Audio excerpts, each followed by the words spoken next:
ఈరోజు మొన్నటి వరకు మీరు చూస్తే నెలకు 2737 కోట్లు పింఛన్లు ఇస్తున్నాం.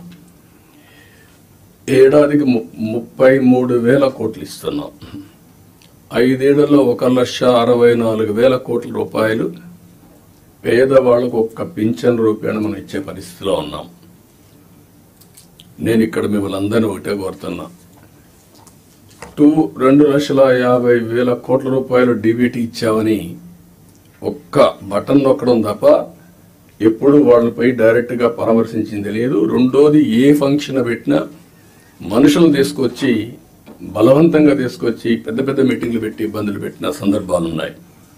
నేను అందుకే మిమ్మల్ని అందరినీ ఒక ఇది కోరుతున్నా, రాష్ట్రంలో అందరం ఎవ్రీ మంత్ మొదటి తారీఖున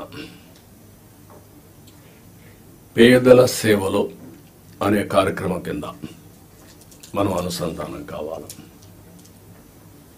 అంటే ఒక పూర్ మ్యాన్ చూసినప్పుడు వాడి పరిస్థితులు మనం అధ్యయనం చేసుకుంటే మీ మైండ్లో అది పనిచేస్తుంది.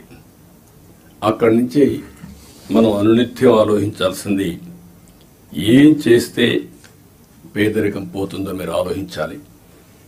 జీరో పావర్టీ అనేది ఈ ప్రభుత్వం యొక్క ఒక నిర్దిష్టమైన ఆలోచన. ఫస్ట్ నేను అందుకే పీపీపీ మోడల్ చెప్పాను, ఇప్పుడు P4 మోడల్ అంటున్నాం. P4 మోడల్ అనేది పబ్లిక్ ప్రైవేట్ పీపుల్స్ పార్ట్నర్షిప్.